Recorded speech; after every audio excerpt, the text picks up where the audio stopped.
On today's show, Mark Cuban wants to protest a play in the third quarter of the Mavs-Warriors game. What's going to happen with that? And which teams in the West do you believe in? I don't know if that it's many. We'll talk about that and more on today's Locked On NBA. Let's go. You are Locked On NBA, your daily NBA podcast. Part of the Locked On Podcast Network, your team every day. And welcome. You are locked on to the NBA. My name is Nick Angstadt, host of the Locked On Mavericks podcast, your team every day. Thanks for being part of the show and making Locked On NBA your first listen each and every day. Subscribe or follow for free on YouTube or wherever you get your podcasts. Let us know in the comment section below on YouTube. Add us on Twitter at Nick Van Exit, at PatTheDesigner. Which West teams do you believe in? Let us know in the comment section below. Joining me, as always, on a Thursday, host of Locked On Bulls. What you got for me, Pat the Designer? Timeout, out of bounds. Timeout, out of timeout. Ball going this way. Ball going this way. I'm on one side of the court. You're on that one. Who's on first? We'll talk about the Mavs Warriors craziness. I was in the building for that one, so we'll definitely talk about what happened there and Mark Cuban's protest. Couple people cyber dust messaging Mark Cuban after that game, getting some clarification on that. Hey, they were doing what? Can we say that on a podcast? You don't remember that app? We'll talk about that. We'll talk about the Warriors maybe figuring some stuff out. And then let's talk about which Western Conference teams do you believe in? Because it's some, but it's not many at this point in the year. And so we'll talk about that. And then, of course, we'll play our favorite game every single week. Count it up, where we count out the most interesting, fun things in the NBA. Let's start here, though. I can't believe I have to do this again. Dallas Mavericks lose the game 125-127 against the Golden State Warriors. And in the third quarter, about a minute 56 left, out of bounds. Looks like it goes out of bounds on Looney, but it was actually out of bounds on the Mavericks. Referee says points Warriors ball, and then he points Mavs ball first.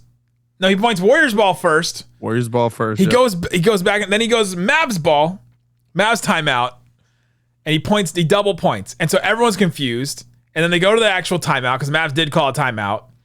And then they go to the timeout. And then in the timeout, after the timeout, when the play resumes, Mavs go on one side of the court. Referee goes with them. And then the Warriors go on the other side of the court, their side of the court. They inbound the ball quickly. They get a score. While that's happening, two Mavs players are walking up to half court because they were about to go inbound the ball because they thought it was their ball. And they were like, why are the Warriors all on that side of the court? They were all confused. Usually in a play like this, the refs will just like combine everyone together and just huddle up and be like, all right, let's figure this out. Let's set it right. They didn't do it in this point. They decided not to. And so Mark Cuban, after the game, tweets out, for those wondering about the play with a minute 55 to go in the third, he talks about the ref called Mavs ball. The announcer called it. Sean Heath, the Mavs PA announcer, said it was Mavs ball, so he was confused too. His word is not like gospel in this scenario. It's the ref's word at a certain point. And so then, during the timeout, Mark Cuban says, the official changed the call. That's not true. And never told us. That's probably true. Then, when they saw us line up as if it were our ball, he just gave the ball to the Warriors. Never said a word to us. They got an easy basket. Crazy that would matter in a 2-point game. Worst officiating non-call mistake possibly in the history of the NBA.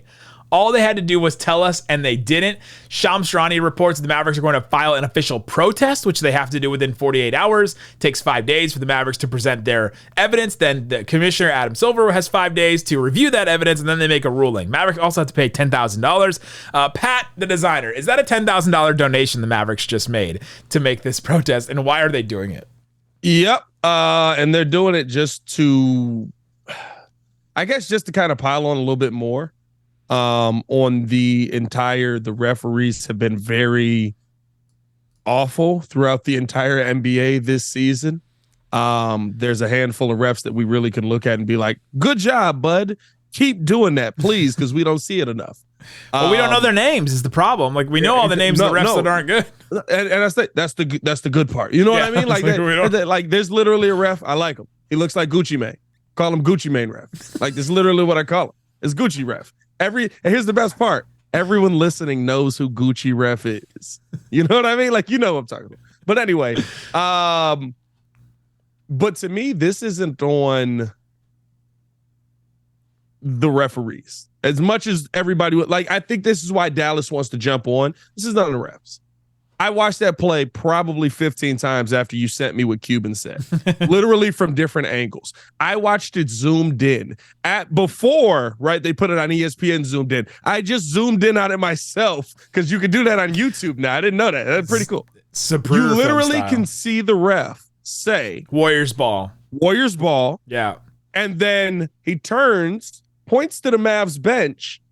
And I believe it's Kevon Looney, like, that's not their ball. I didn't touch it. Yes. And he literally says, Mavs timeout. Steve Kerr knew what was going on. The Warriors knew what was going on. You have to clarify. Your job as head coach is to know what is going on. It can't be, oh, the Mavs announcer said it's our ball. I guess I'll draw up an offensive play. That's not how basketball works. So the ref that called it Warriors ball goes over and he calls Mavs timeout and he double points. He points and he points again. And I think that's where the confusion came from on the Mavs side of it. This from the Mavericks, though, is just another in a slew of missing details, malaise of the regular season. Luka was returning for the first game in 5 or 6 games that he's missed with a thigh injury. And he was complaining to the refs as much as he normally does. I was asking him about it after the game, and he admits it's a problem that he has. We'll see what happens if he fixes it. He said he'll have to go to the offseason and see how he can work on it. Does my guy have to go meditate? Every offseason? You know what I mean? Does my guy have to go meditate? I don't know what he's going to do. Him and Kyrie are going to burn some sage together and try and figure it out. The pool reporter, Tim Cato, asked the referees, why was possession given to the Warriors in that play after it was originally signaled to the Mavericks? Crew chief Wright says, initially on the floor, the original signal was, in fact, Golden State Warriors ball. This can be seen on video. There's a second signal, but that signal is for a mandatory timeout that was due to the Mavericks. So it was just a confusing thing. Now the Mavericks are making this protest. The protest isn't going anywhere. They have to pay $10,000 for this. It's a $10,000 donation to the league. Mark Cuban might as well just say, it'll barely make it out of their building. I mean, let me ask you this, though, because you are host of Locked On Mavs. Is it concerning to you that even in this situation, it seems from your head coach to just be such a lack of attention to detail? Yeah, I feel like that's been such a theme this season. I mean, that was my point earlier. I mean, the Mavericks now, after losing this game, have 9 clutch losses just since Kyrie's debut, a month ago, like 5-6 weeks ago at this point. And he's missed a bunch of games, and Luka's missed a bunch of games. And they've had injuries, sure, but they're still losing these games. How many compilations have we seen this year of Mavs final plays where it's the same play over and over again that hasn't worked before? They're just trying the same thing over and over again. Yeah. The Mavericks this season have allowed 50 points in the paint 20 times. It's just insane that this team, they don't defend. They're not crisp on their defense. Their out of timeout plays have been really bad this year. I think last season, the Mavericks were a well-coached team. I think they knew who they were. They had an identity. They had leadership on the team, I thought, with Jalen Brunson and Dorian Finney-Smith, and now they're gone. And you see how hard it is to be a good coaching staff when you lose leadership on the court like that. And they bring in Kyrie, and I think Kyrie now has to be that leader that steps up. And he wasn't even playing in this game tonight. But I don't think the staff has done a good job this season. Defensively, they don't know what they're doing, but they have just had a bunch of injuries. They've had a bunch of weird personnel things. They had that big trade that took 2 big rotation players who were playing 35, 40 minutes a game, took them out of it. And now they replace him with Kyrie, who's on and off because of this foot injury he has now. And so it's just been one problem after another. And for this Mavericks team, this whole situation does kind of encapsulate what this season has been. It's just a mess. It's just a confusing mess where it feels like the Mavericks are on one side of things and it feels like reality's on the other side of things. But the problem is that's the part where I'm just looking at it. I'm just but it seems to make sense to everyone else. Just stop doing that. You know what the problem is? We're going to talk about West teams, and this team can still be 6th or 5th in the West. Coming up, let's talk about which West teams we believe in, because this Dallas Mavericks team could still be one of them. And the Warriors are now getting a couple of road wins under their belt, and they could be one of them. Who do we believe in the West? We'll talk about that coming up. But before we do, let me tell you about this app that you and I personally have connected on a very deep, on a deep level. It's dangerous out here. It's the ultimate pro basketball GM mobile game. You and I have been texting about this for like weeks now. Honestly, I feel like you and I are the most obsessed with this app on the whole network. We love it. You can get in there, you can make trades, you can draft, you can do free agency, you hire coaches, you build facilities, you do all this intricate stuff. And it all builds up. You can win championships. How many titles has your team won now? I've still won 4, but I was just in the finals. 4. And I set an NBA record in the finals. I lost in the finals after leading 3-0. You pulled a 3-0. So my team has been in the conference finals like 5 times and been in the finals once after a 70-win season and lost. All of them. We've not won a title yet. It's been brutal. But that's how hard the game can be. So go download it. It's the ultimate pro basketball GM game. You can go to probasketballgm.com. Use the promo code Locked On in the game store. You'll get that extra boost. You're going to need it. Go check it out. Again, ultimate pro basketball GM. You are going to need it. All right, Pat, now that we're done talking about our favorite new game, we have a problem. It is. I admit it. I'm obsessed with this game. Let's talk about the Western Conference. This season is so nuts because it seems like every week we're like, all right, the Lakers are done. We're done talking about them. They're 10th now. They're in the play-in. Anthony Edwards goes down. Karl-Anthony Towns is down. Timberwolves are out of it. Nope, they're still right in it. Warriors can't win on the road. They're out of it. Nope, they're back into it. Clippers, Paul George goes down. Well, they're still in it.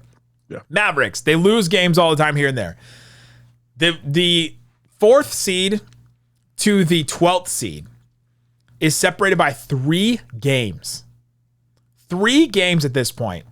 Let's start going through. We'll do this like draft style. Let's start talking about teams that we still believe in the West. I'll let you go first. Who do you believe in? And I'm defining believe as I think they can go to the Western Conference Finals. That's all I'm going to say is like I think they can make it there. Not even finals, just Western Conference Finals. They can win 2 rounds. Okay. You know what? I'm going to go out strong. I still believe in the Clippers.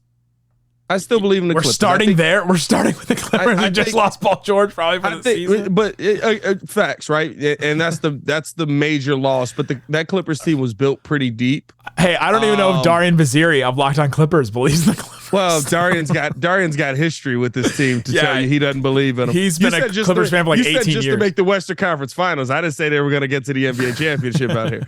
But 2 rounds.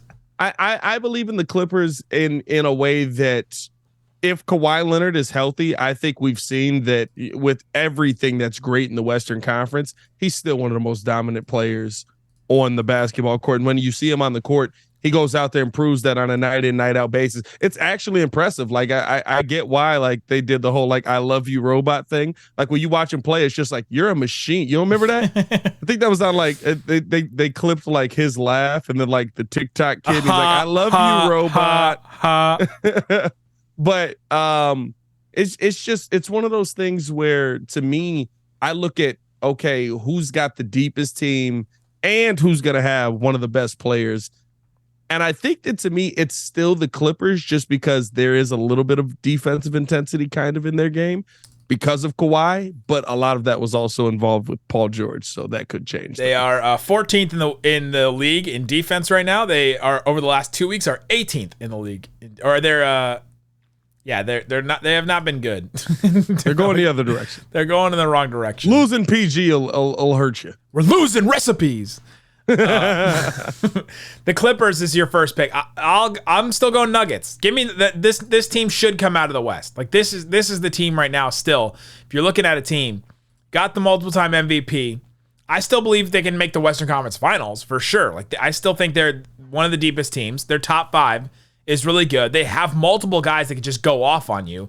Jokic, Jamal Murray, Michael Porter Jr. Like you can go, they can go off on and score. Yeah. There's no teams in the West that are like, besides the Grizzlies, I guess, that are really stopping you a ton. Yeah. Like the Memphis is 3rd in the league in defense. The next West team is New Orleans, who's 8th. And I don't even know if they're going to get drafted. And then the Suns, who are 9th, which we don't even know what the Suns are at this point in the season. And then it's a lot of that defensive intensity is pre Mikal Bridges being there. Fair. And then it's the Timberwolves who just added Cat back, and then it's the Thunder. The Thunder are the next best defensive team, but I still believe in this Nuggets team. I mean, I think that this should be the shortest one we do, but yeah, give me another one. I mean that was my Western Conference Finals. You know what I mean? Like Nuggets and Clippers. Yeah, that was probably my WCF. And you know what? Right now it'd be your second round. So. Well, it'd be second round, yeah, with how it's sitting right now. I'll also throw the Warriors in there. You know what I mean? Wow. Like they've got the pedigree. I know the road record and how bad it is. First off, they're kind of turning it around a little bit, but I'll throw the Warriors in there because there is something to be said about being in those moments, right? And when you look at kind of the teams that the Warriors are going to have to go through, you just kind of sit there and you're like, okay, we're starting off with who they start off with, the Kings, right? We're starting off with the Kings. You ain't even been in the playoffs in almost 20 years. You know what I mean? Like, yeah, that one's tough. I feel like this is going to be a fun season that hopefully you get a little experience, but come on, you're going the other way. I don't know. I still have that vibe of championship experience takes you a very long way in these playoffs because you know how to navigate those tough moments. This Warriors team, though, is not deep anymore, and their strength in numbers team had been their thing. Now, Wiggins is still out for personal reasons. We're still not sure what's going on with him. You know, hopefully everything's going well with his family and everything. It doesn't seem like it is, and so we hope that it does not. He can come back. Gary Payton II, they traded for him back, and then they had all that injury stuff happen with him. So like this team is not deep, and so I'm concerned about that for them. But I just watched them in person, and Draymond Green is still so good. I mean, he took this game away from the Mavericks tonight and just defensively was everywhere. I think he had 4 steals and 3 blocks. Like just an incredible defensive presence that can take over a game. And of course, you have Steph Curry, who was not good in this game tonight, I don't think, at least for his standards. And he can be incredible and still is one of the best players. But he hit one of the most insane shots I've ever seen alive in this game. Warriors. I've been a naysayer. You and I got to do the post-trade episode of this one. I've been somebody that's shared doubts, but if I'm going to pick another team, it's going to be the Suns. Like, I think if anything this season, the West is so wide open. Like, we may only have 150-win team in the West this year. It is so wide open, and there's teams with so many issues and flaws that it's so wide open for the Suns right now. Just Kevin Durant comes back, him and Devin Booker, Chris Paul gets to be the facilitator and doesn't have to take tough shots down the stretch. Like they can still rely on Booker and Kevin Durant.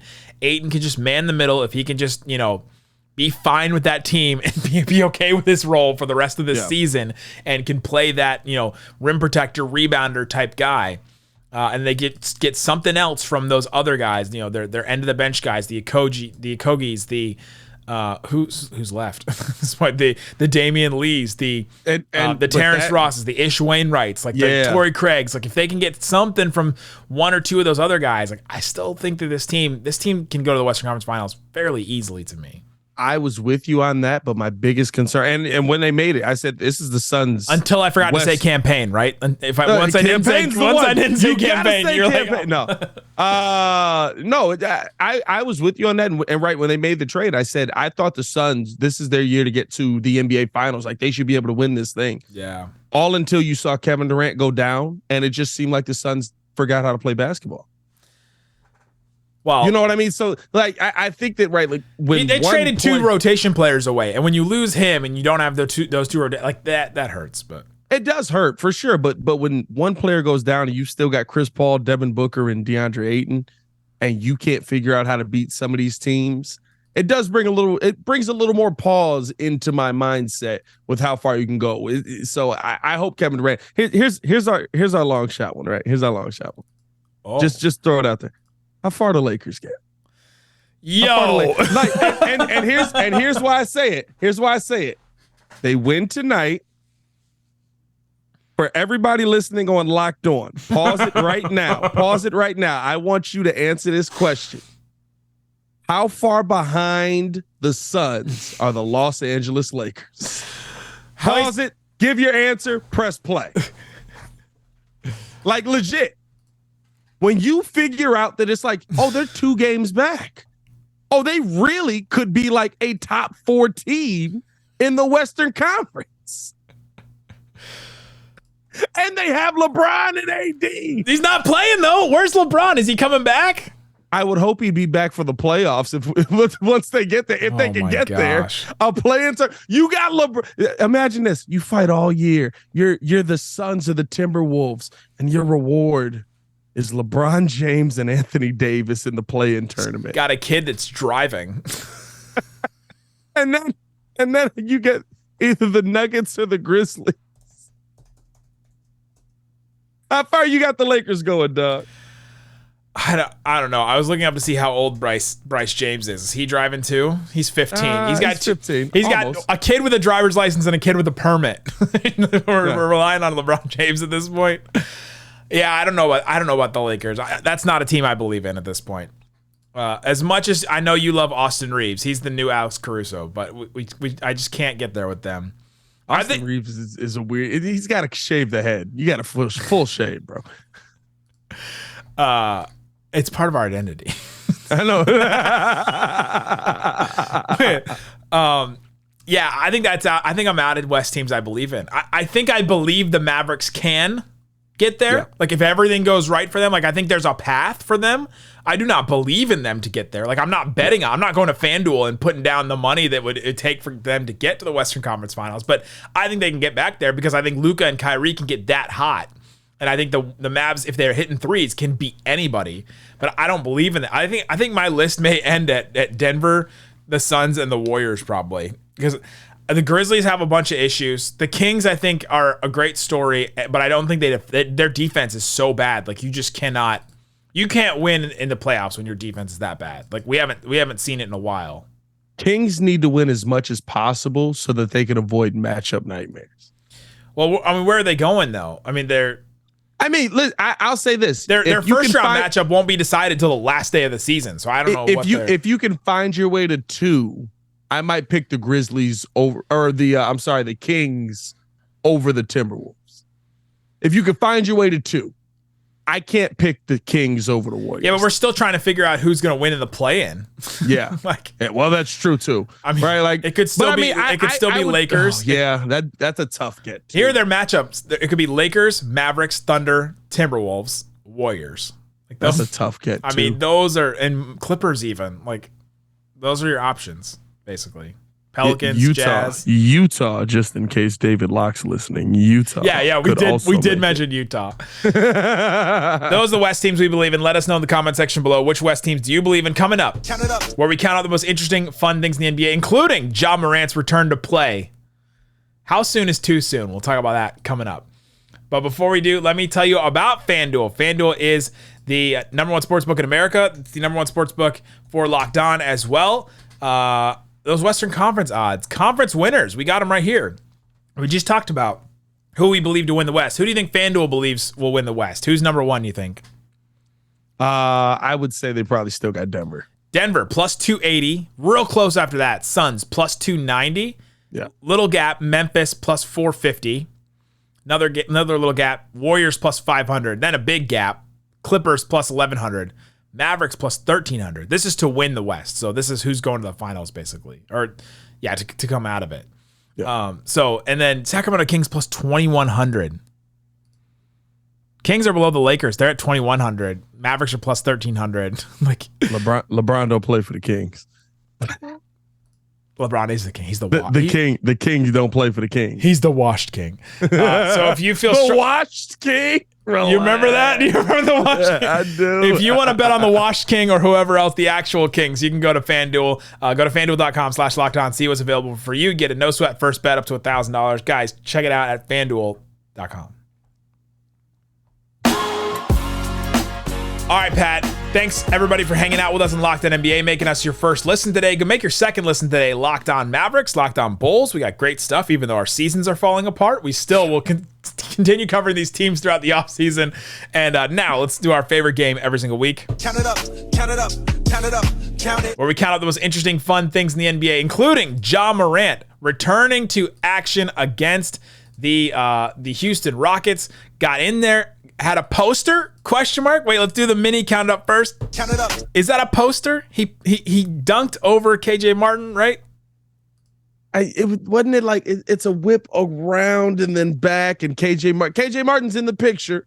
He's absolutely in the picture. He's in the poster. As long as you're in the vicinity, that's a part of the poster. I thought a poster was a body to body dunk. You know what I mean? I thought the arm, not the arm coming in. I thought a Yuta Watanabe was a poster. You know what I mean? Like poor Yuta, he can't get out the way. He just does it to himself at this point. Ja Morant comes off the bench though, scores 10 out of 10 times. I'd go for that. 17 points, 4 boards, 5 assists, 2 steals, a block. Plays 24 minutes off the bench. I got a question though. Count it up. How unnecessary was it for Ja to come off the bench? This entire thing has been unnecessary. I'm not gonna lie. Like not on all sides almost. Not the suspension, not the NBA taking precautions and all that. I'm not talking about that. But I'm just talking about like this whole like, okay, now we got to do the interview process. Now we got to send them to counseling. Now we got to send them in Florida. Right? Like what do we do? Right? Counseling in Florida. Like first off, like a week. Was the counseling at another strip club? Like where was the counseling at? Miami-Dade. You know what I mean? Was Ja Morant's shirt on for the counseling? You know what I mean? Was his shirt on or off for the counseling? That's my question. None of this. You saw he redid his hair, right? Like he probably just went. Yeah, he went to a barber shop. He took degree out. You know what I mean? Like none of this to me, outside of the initial NBA's judgment and ruling, has been relevant to anything. Like why is he coming off the bench? We're just trying to get him back in game shape. He's 20. What is he? 24, 23. He's in game shape. Yeah, he can like roll out of bed and play an NBA game. Yeah, he's 23. He's not even 24 yet. My guy was born in 1999. Pat. 99. Pat. That's tough. Relax. Calm down. I mean, listen. Shirts off in a strip club here. Like he's in game shape. You know what I mean? This guy knows how to play. He's a shooter. So then you had his dad, T. Morant, and his crew wearing these redemption custom hoodies with Ja Morant on them. And I got another question. Count it up. How too soon is it to wear a redemption hoodie that's custom with Ja Morant and sit courtside? Like, is T. Morant helping Ja Morant or is he not at this point? Listen. What are we redeeming? What's being redeemed here? Are you redeeming your name, honor? What's being redeemed? Right? Like Ja Morant's name wasn't besmirched. He got punished for doing something that he shouldn't have been doing. Not the strip club part. He's a grown man. He can make his own decisions. But sitting there playing around with a gun, doing the nana boo boo, like gun shake in the camera. Like, what are we doing? Are you trying to be his pops or his friend? And I'm not one to sit here and tell you how you parent your kids. But like, what's he redeeming? Like, are you saying, oh, good job, son? You beat this one? Like, we not beating cases out here, dog. What are we doing? Come on, T. Yeah, my answer is far too soon. I think it's far too soon to do it. Like, let's start the next steps and get him back and like say that he's being like supportive and being there. But we're like redemption. We're gonna flaunt that with custom hoodies. What are you redeeming? I got missed. He got back on a basketball court. He didn't come back from war. I appreciate how much T. Morant is there for Ja Morant. I don't get the hoodies and where we're going with that. I don't know. Speaking of not knowing where we're going with it, Mike Conley spoke about the MVP and said, quote, I love Jokic, but 2 times I played against Joel Embiid this year. I think he got 60 the first time we played him in Philly. In Minnesota, I think he didn't even have to play the 4th, but had like 40. I haven't seen anyone be as dominant as him with my own eyes this season. My question is, count it up. How soon can we be done talking about the MVP? At the end of the season. That's it? We're just going to keep doing it? You got to keep doing it. Hey, listen. Here's why. I'm so done. I'm so done. Because I think the interesting thing is Jokic is peanut butter and jelly. Solid, consistent. You know what I mean? You know what you're going to get from him. Really high stats. The advanced stats are real good. You got the protein. You got the stats on sugar level. Is crazy out here. Vitamin C. I mean? And then you throw in Michael Fiber. Porter Jr., that's a glass of milk next to it. You know what I'm talking about? But here's the tough part about Embiid. Embiid keeps doing stuff that makes you just go, wow. Not that I've never seen this before, but how you're doing it is different. Joel Embiid put us away in the first quarter. That's tough in today's NBA. And then didn't play the rest of the game. He went 5 for 6 in the first quarter, had 12 points, and we were down 23-1 today. 23-1. And then he didn't come back. No, and they beat us by 20. Now that may say more about the us Bulls than them. That may say more about us than him. But it was just the fact that I was like, he really put us away in the first 7 minutes of a game, and we never recovered. After we beat him, his flex wasn't, I'm going to come in and put 60 up on you. His flex was, I'm going to destroy you, and then I'm going to go in the back and eat nachos and watch anime. Because I know the game is over. It's like that new season of Attack on Titan's coming out. He's a good man. Last one here. Willis Reed passed away. It was confirmed recently that Willis Reed passed away. So I just wanted to do Count it up. a counted up 7-time All-Star, 2-time champion, 2-time Finals MVP, the All-Rookie Team Rookie of the Year in 1965, 5-time All-NBA, MVP in 1970, part of the NBA 75th anniversary team. He only really played 7 years, like 7 full years, or like 8 full years if you consider that 1973 year where he went and won the title again. But he was limited by knee injuries. You don't know what this guy's career could have been if he hadn't been limited to those knee injuries, but did so much in his career. So yeah, shout out to an incredible career for Willis Reed, and rest in peace. Big love to Willis Reed, man. It's always moments like these that makes me tell people stop sitting there trying to compare everybody to everybody and appreciate what you're seeing on the court, because the NBA is starting to lose its pillars, man. We've lost Bill. Wilt was already gone. Now we're losing Willis Reed. Those top dogs, Kobe Bryant, of course, a major one and a tragedy, but like those guys that you thought you were going to sit there and be able to just throw their names out forever, they're starting to fall off a little bit. They're aging. And I think the thing is with the NBA, it's still like technically a young league.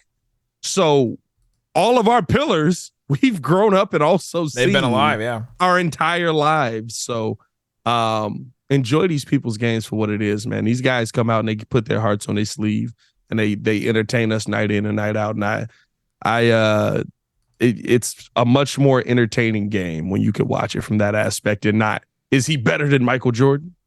You know what I mean? Like I enjoy that a little bit more.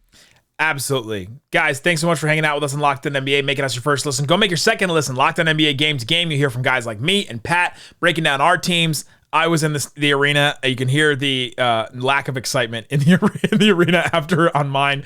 And Locked On NBA Game to Game. Wherever you're listening to this show right now, you can listen to Locked On NBA Game to Game. It's a breakdown from each of our hosts. Guys, thanks so much for listening to Locked On NBA. Boom!